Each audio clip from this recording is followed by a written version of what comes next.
de Trafic qui est ouverte donc par cette interview d'Elton John qui parle de la relation qu'il a avec son piano. D'ailleurs, partout où il va, ou en tout cas dans la plupart des concerts, il va avec son propre piano. Il ne prend pas des pianos qui peuvent lui être offerts dans les différentes capitales ou dans les différentes salles de concert où il se produit. Elton John.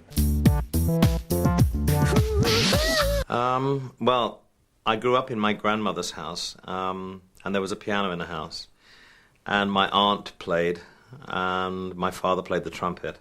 But I remember sitting on my grandmother's knee when I was 3, and playing, picking out a very simple tune. And I learnt by ear very quickly. I could play from the age of 3.5 to 4. I started playing, and that was my love affair. I mean, I had a love affair with music all my life, and the piano has been an integral part of that because it's the only instrument that I play, and it's the instrument that has brought me an incredible amount of happiness. It's funnily enough, I never play it at home. I have one at home in Windsor. I don't have one in France, but I never play. I only seem to play when I'm on stage or when I'm in the studio.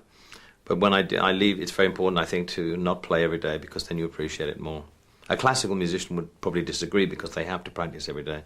But from my point of view, it's just nice to revisit it after a while. Like, would you consider yourself part of the gay culture, or do you know what is gay in your work, considering that the songs are not particularly gay? I mean, they're pretty ambiguous, the songs. I mean, they can apply. I mean, there are some songs obviously specifically written about women, and because I don't write my lyrics, Bernie Taupin, who is straight, writes the lyrics. But I think in the last 20 years or so, I mean, the songs are very ambiguous. We try not to mention too many people's names so they can go either way. I don't think I was a big icon in gay music culture. I think those kind of people were David Bowie, without question, Sylvester, Boy George, Madonna, even, I mean, Prince maybe. I certainly dressed up quite flamboyantly and quite campily when in the 70s. I mean, it's on record for everyone to see. But I don't think the music that was coming out of me at that particular time, when disco was happening, was conducive to maybe attracting a gay audience. I think Bette Midler certainly was. I don't think I was a gay icon in the music sense, no.